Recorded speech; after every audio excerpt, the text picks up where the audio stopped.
روشنی میں انشاءاللہ بیان کرنے کی سعادت نصیب ہوگی۔ ان آیات بینات کا پہلے ترجمہ سماعت کریں، پھر انشاءاللہ شان صدیق اکبر۔ اللہ رب العزت کا فرمان ہے الذین آمنوا وہاجروا وجاہدوا فی سبیل اللہ باموالہم وانفسہم، کہ وہ جو ایمان لے کر آئے اور ہجرت کی اور جہاد کیا اللہ کی راہ میں اپنے مالوں سے اور اپنی جان سے، اعظم درجۃ عند اللہ، اللہ کے یہاں ان کا بہت بڑا درجہ ہے۔ واولئک هم الفائزون، اور وہی لوگ کامیاب ہیں۔ یبشرهم ربهم برحمۃ منہ، ان کا رب انہیں خوشخبری سناتا ہے اپنی رحمت کی، ورضوان، اور اپنی رضا کی، وجنات لهم فیہا نعیم مقیم، اور انہیں ہمیشہ دائمی نعمت والی جنت میں ٹھکانہ عطا کیا جائے گا۔ خالدین فیہا ابدا، وہ اس جنت میں ہمیشہ ہمیشہ رہیں گے۔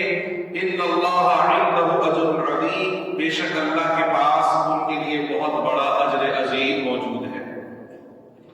ان آیات بینات میں اللہ سبحانہ و تعالیٰ نے پھر تین نشانیاں بیان فرمائی کہ ایمان، ہجرت اور جہاد۔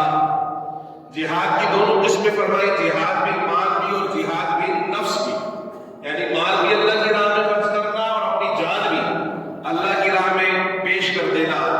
جن لوگوں میں تین خصوصیات ہوں پھر اللہ سبحانہ و تعالیٰ انہیں کچھ انعامات عطا فرماتا ہے۔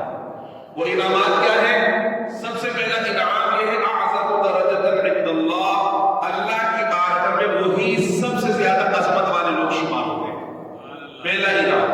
دوسرا فرمایا اولئک هم الفائزون، وہ لوگ کامیاب ہیں۔ تیسرا انعام فرمایا یبشرهم ربهم برحمۃ منہ، اللہ کی رحمت ان کا مقدر ہو جاتی ہے، ورضوان، اللہ ان سے راضی ہو جاتا ہے۔ پانچواں انعام فرمایا جنات لهم فیہا نعیم مقیم، اللہ سبحانہ و تعالی انہیں جنت عطا فرمائے گا، خالدین فیہا ابدا، جس میں ہمیشہ ہمیشہ وہ رہیں گے۔ اور پھر چھٹا فرمایا ان اللہ عندہ اجر عظیم، یہ وہ لوگ ہیں جو ان انعامات کے علاوہ بھی اللہ نے ان کے لیے بہت بڑا اجر تیار کر کے رکھا ہوا ہے۔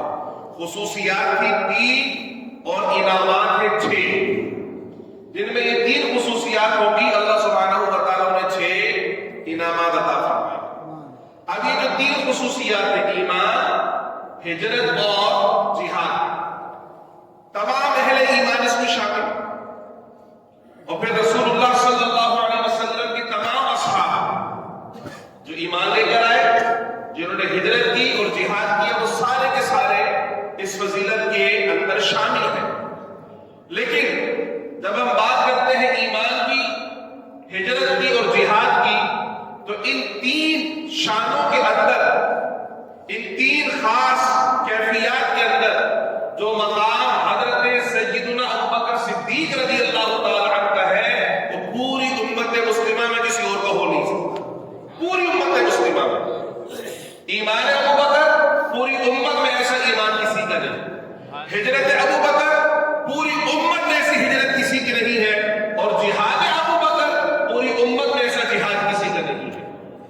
اب جب یہ تین خصوصیات، ایمان ابوبکر، ہجرت ابوبکر اور جہاد ابوبکر پہ جب ہم کلام کریں گے، تو جب یہ پتہ چلے گا کہ ان تین چیزوں میں پوری امت میں اگر سب سے افضل اور اعلیٰ کوئی ہے تو وہ حضرت ابوبکر صدیق رضی اللہ تعالی عنہ ہے۔ تو یہ جو چھ انعام ملے ہیں، ان چھ انعاموں کے اندر بھی اگر سب سے افضل اور اعلیٰ کوئی ہے تو رسول اللہ کے یعنی غار و یعنی بازار حضرت ابوبکر صدیق رضی اللہ تعالی عنہ۔ اب پہلی شان کیا ہے؟ ایمان۔ حضرت ابوبکر صدیق رضی اللہ تعالی عنہ یہ ان چند خوش نصیب شخصیات میں سے ہیں کہ جنہوں نے زمانے جاہلیت میں بھی کبھی شرک نہیں کیا۔ یہ اس زمانے کے اندر بھی شرک سے پاک رہے۔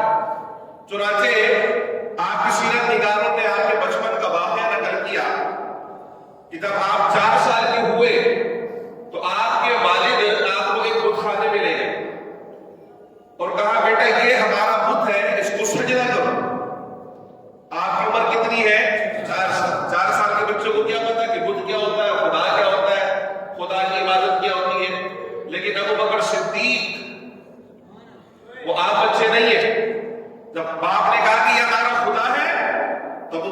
صدیق چھوٹے سے ہے، آپ نے کہا کہ اگر یہ خدا ہے تو یہ خدا تو سن، میں بھوکا ہوں مجھے کھانا کھلا، میں بے لباس ہوں مجھے لباس پہنا، مگر وہ تو پتھر کا تھا، اس سے کیا وعدہ تھی، وہ کوئی جواب نہیں دے سکتا تھا۔ آپ نے ایک پتھر اٹھایا، کہا اگر تو خدا ہے تو میں تجھے مارتا ہوں، اپنے آپ کو بچا کر دکھا۔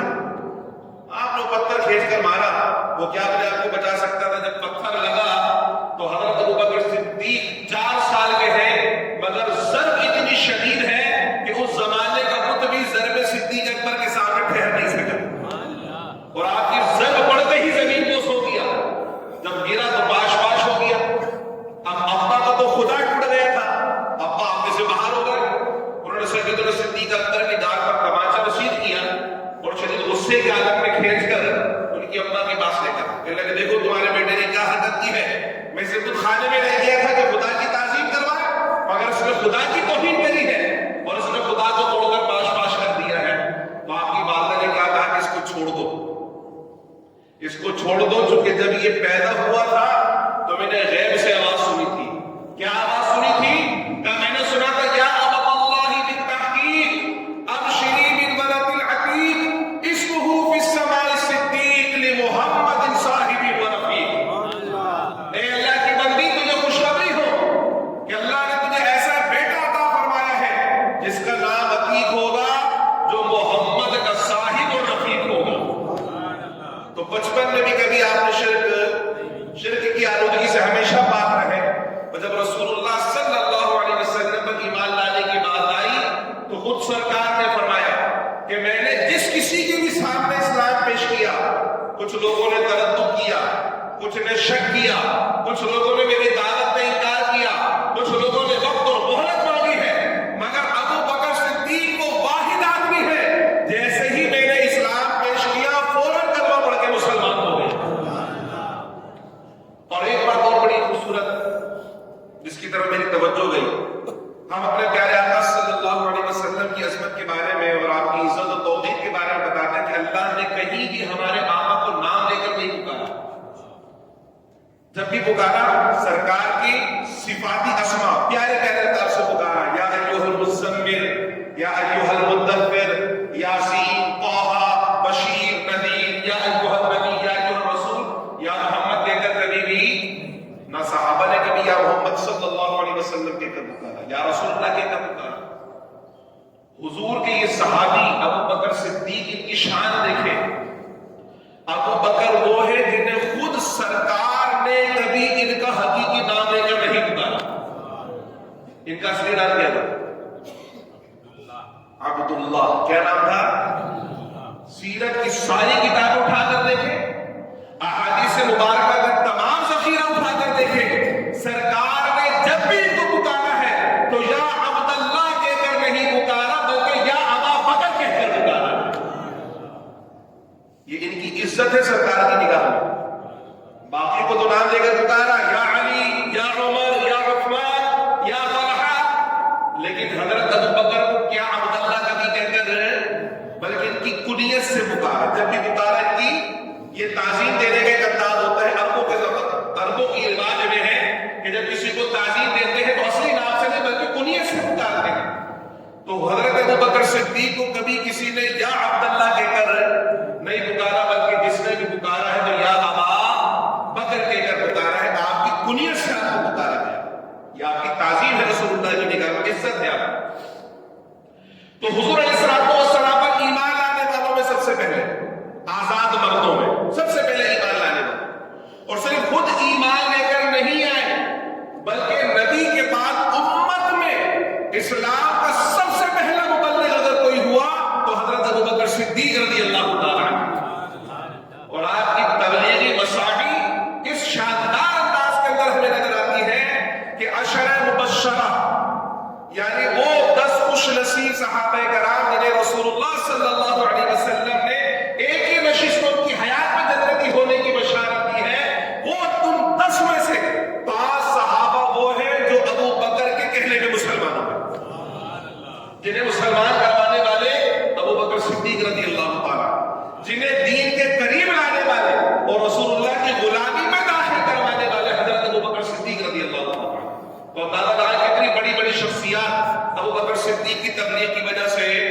مسلمانوں. اور پھر جب رسول اللہ صلی اللہ علیہ وسلم کو سفر معراج ہوا اور اس سفر معراج کا آپ صلی اللہ علیہ وسلم نے جب اعلان فرمایا تو اس اعلان کی کیفیت یہ تھی کہ کافر تو انکار کر ہی رہے تھے, کچھ مسلمان بھی تذبذب کا شکار ہوئے تھے.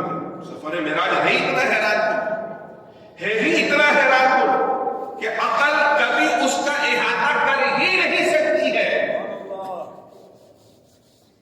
اس وقت بھی حضور کی تصدیق کرنے والا اگر کوئی تھا تو حضرت ابو بکر صدیق, اور تصدیق بھی حضور سے سن کے نہیں کی بلکہ کافر نے جا کر بتایا کہ تمہارے نبی یہ کہہ رہے ہیں کہ راتوں رات میں مسجد حرام سے مسجد اقصی گیا, نبیوں کو نماز پڑھائی, آسمانوں کی سیر کی, جنت دوزخ کا مشاہدہ کیا اور سر کی آنکھوں سے اللہ کا دیدار کر کر آیا ہو اور رات میں مختصر سے سارا سفر ہو گیا.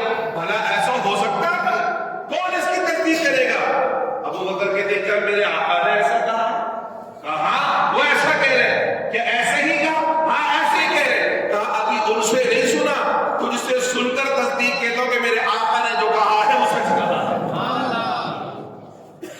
یہ ہے ایمان ابو بکر, غیر متزلزل ایمان, ذرا سا شک نہیں, ذرا سا شبہ نہیں ہے, غیر متزلزل ایمان. اور اسی واقعے کی بنا پر آپ کو لقب ملا ہے صدیق کا.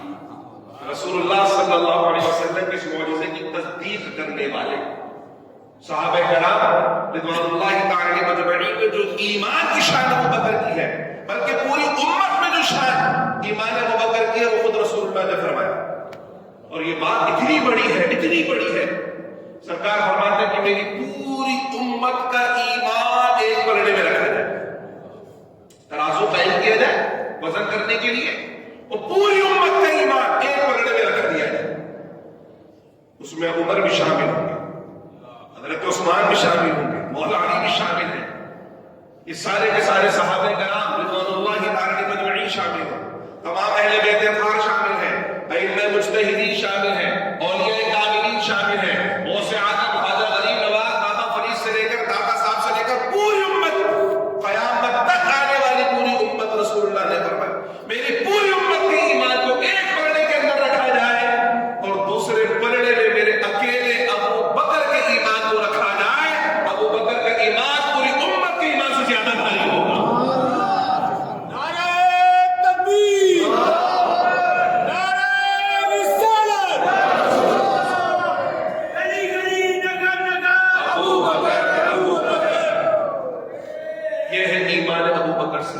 جس کی گواہی خود رسول اللہ عطا فرما رہا ہے کہ ابو بکر کا ایمان پوری امت کے ایمان سے زیادہ بھاری اور وزنی. تو پہلی شان ہو گئی ایمان ابو بکر.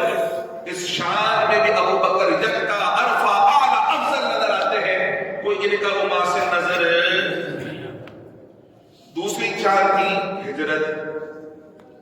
جو ہجرت ابو بکر نے کی ہے, ایسی ہجرت کی ہجرت اس ہجرت پہ ناز کرتی ہے, ایسی رفاقت کی رفاقت بھی اس پہ ناز کرتی ہے, ایسی ہجرت کی رسول اللہ کی اجلہ اکابر صحابہ سے ہجرت پہ ناز کیا کرتے ہیں.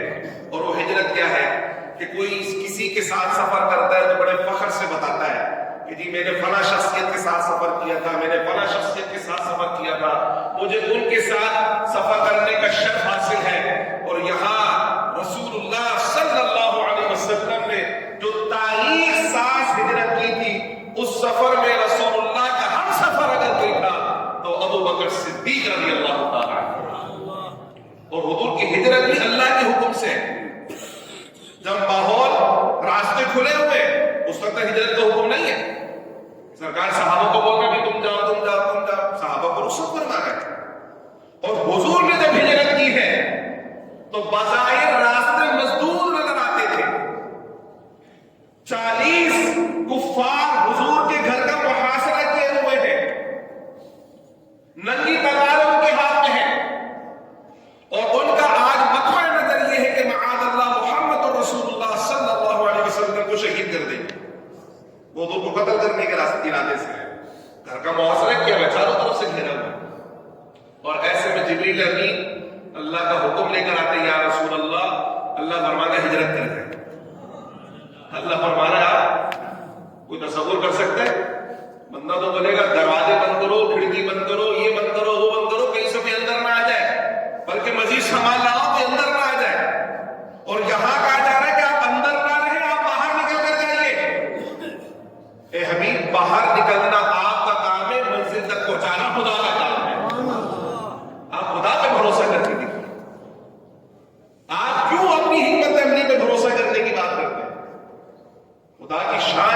وہاں سے راستہ نکالتا ہے جہاں کا وہم و گمان نہیں ہوتا. تو سفر کس کے حکم سے؟ تو اب سفر جب اللہ کے حکم سے، تو رفیق سفر بھی کون ہوگا؟ اللہ کے حکم سے اللہ کا انتخاب ہوگا. تو سفر کے لیے رات کا انتخاب بھی اللہ نے کیا اور سفر کے لیے ذات کا انتخاب بھی اللہ نے کیا.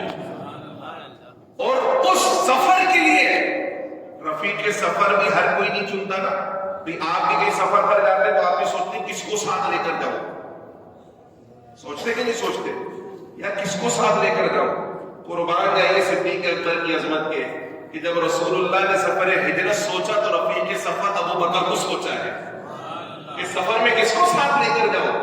قرآن اگر نکلا ہے تو ابو بکر کے نام پہ نکلا ہے. اور وہ ایسے رازدان رسول صلی اللہ علیہ وسلم کہ سرکار جب ان کے کاشان اقدس پر پہنچے تو ابو بکر کو غافل نہیں پایا، ابو بکر کو رسول اللہ کا انتظار کرتا ہوا پایا. اور کیا شان ہے. آپ اور میں اگر سفر کریں تو ہمارے سفر کی تیاری کون کرے گا؟ ہمارے گھر والے.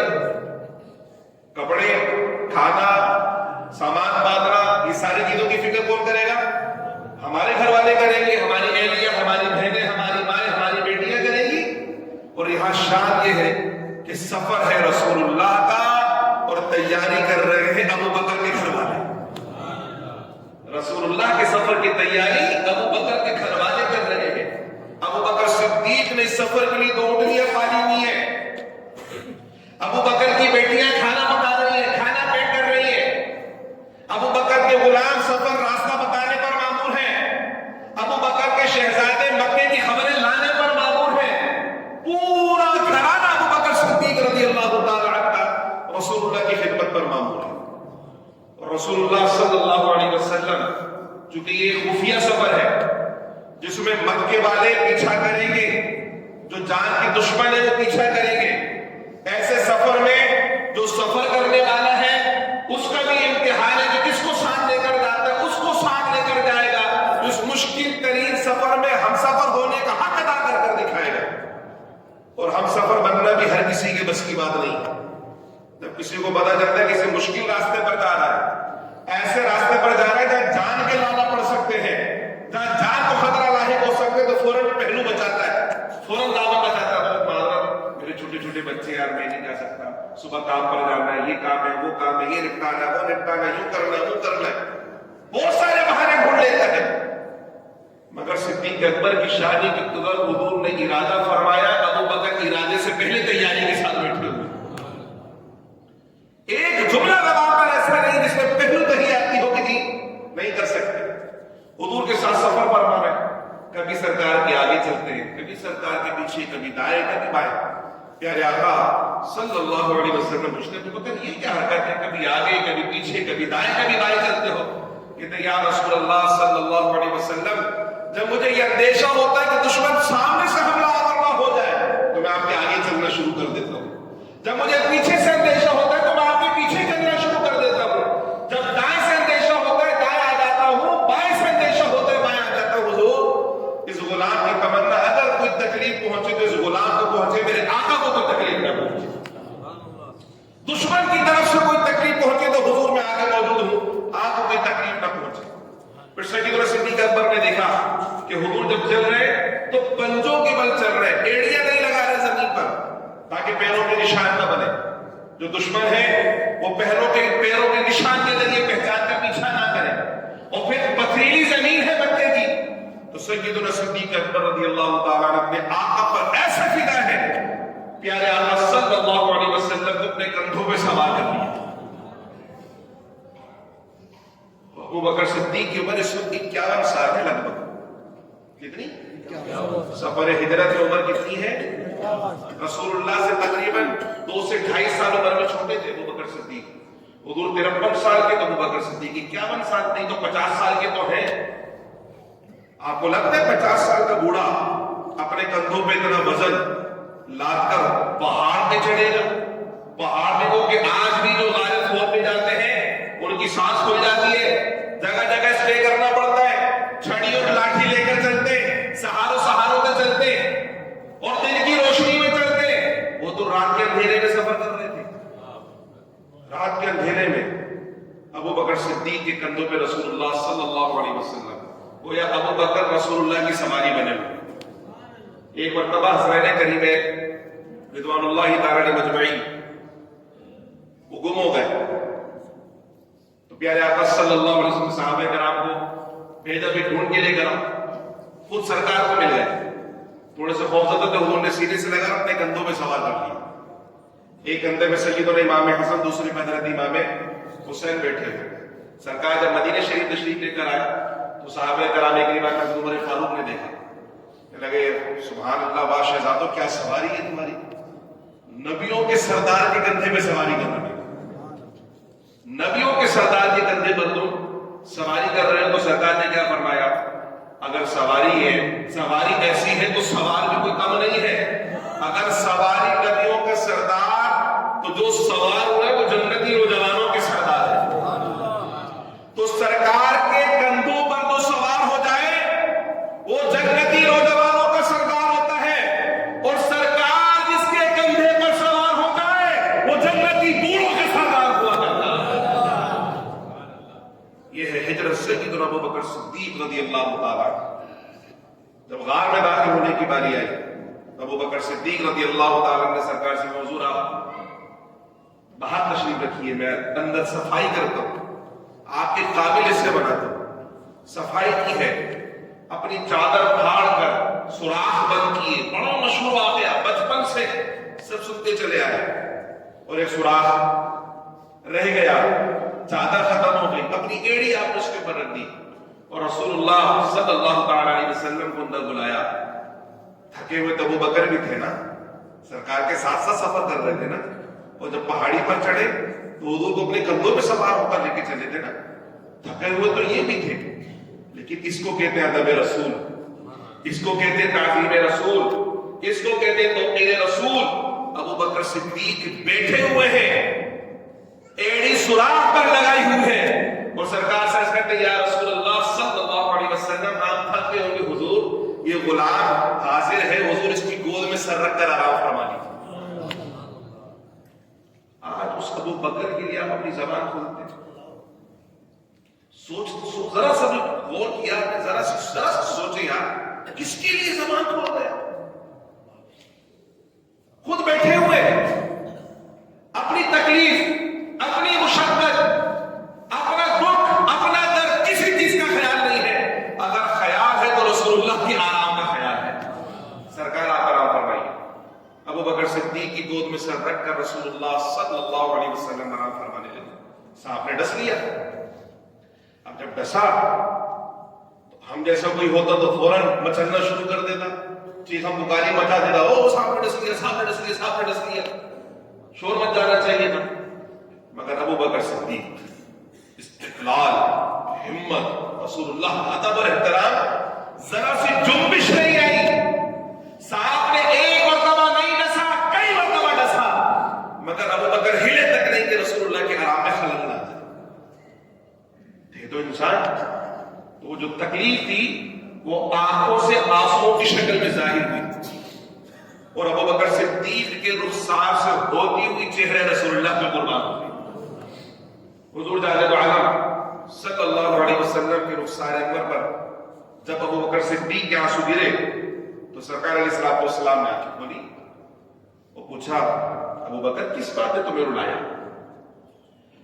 عرض کرنے لگے یا رسول اللہ صلی اللہ علیہ وسلم، صاحب نے ڈس لیا ہے۔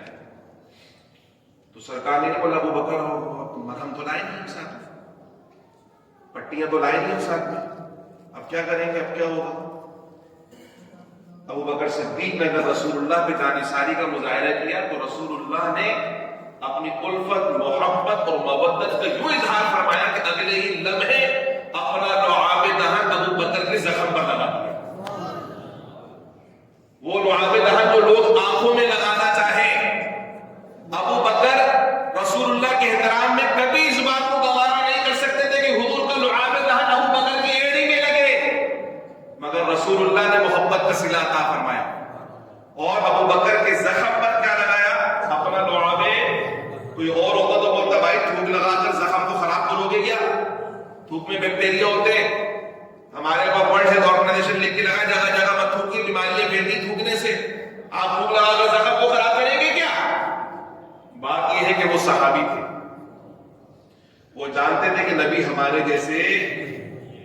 بشر تو وہ ضرور ہے مگر ہے افضل البشر. ہمارے جیسے نہیں ہے. ہمارے جیسے کا تھوک لگے گا تو زخم خراب ہو جائے گا اور رسول اللہ کا تھوک لگے گا تو زخم میں آرام آ جائے گا. حضور نے لعاب دہن لگایا اور رسول اللہ صلی اللہ علیہ وسلم کی لعاب دہن کی برکت سے ابو بکر صدیق کو کچھ آرام مل گیا. یہاں سفر ہجرت کا ایک پڑاؤ ہے. 3 دن اور 3 راتیں سیدنا صدیق اکبر نے رسول اللہ صلی اللہ علیہ وسلم کے ساتھ گزاری اور یہاں حضرت ابو بکر صدیق کی صحابیت قرآن سے ثابت ہوئی. یہ مبارک مقام ہے. اس پر ہم یہی رکتے ہیں انشاءاللہ. اگلے جمعے اللہ نے زندگی دی اور توفیق میسر آئے تو انشاءاللہ اسی سے گفتگو کا آغاز کریں گے. ہم بات کر رہے ہیں ایمان, ہجرت اور جہاد. یہ 3 شانیں جس کے اندر وہ اللہ نے کتنے انعام رکھے, اس کے لیے 6 انعام رکھے. ان 3 شانوں کے اندر شان ابو بکر کیا ہے ہم اس پہ کلام کر رہے ہیں. ایمان ابو بکر میں کلام ہو گیا کہ نہ ابو بکر کے ایمان جیسا پوری امت میں کسی کا ایمان, نہ ابو بکر کی ہجرت جیسی پوری امت میں کسی کی ہجرت ہے, اور نہ ابو بکر کے جہاد جیسا پوری امت میں کسی کا جہاد ہے. چونکہ امت میں ان 3 کاموں میں سب سے افضل ابو بکر ہے, اس لیے رسول اللہ کی پوری امت میں سب سے افضل ابو بکر ہے. صرف رسول اللہ کی امت میں نہیں بلکہ تمام امتوں میں اگر کوئی افضل ہے تو نبیوں کے بعد ابو بکر صدیق کا نمبر آتا ہے. اس لیے مطلقاً افضل البشر بعد الانبیاء بالتحقیق ابو بکر صدیق رضی اللہ تعالیٰ آپ کو کہا جاتا ہے. اللہ کریم ہمیں ابو بکر صدیق رضی اللہ تعالیٰ کے ادب اور احترام کرنے والوں میں سے بنائے اور ان کے صدقے اللہ کریم ہماری دنیا اور آخرت کو کامیاب و کامران فرمائے. آمین. وما علیہ الا البلاغ المبین.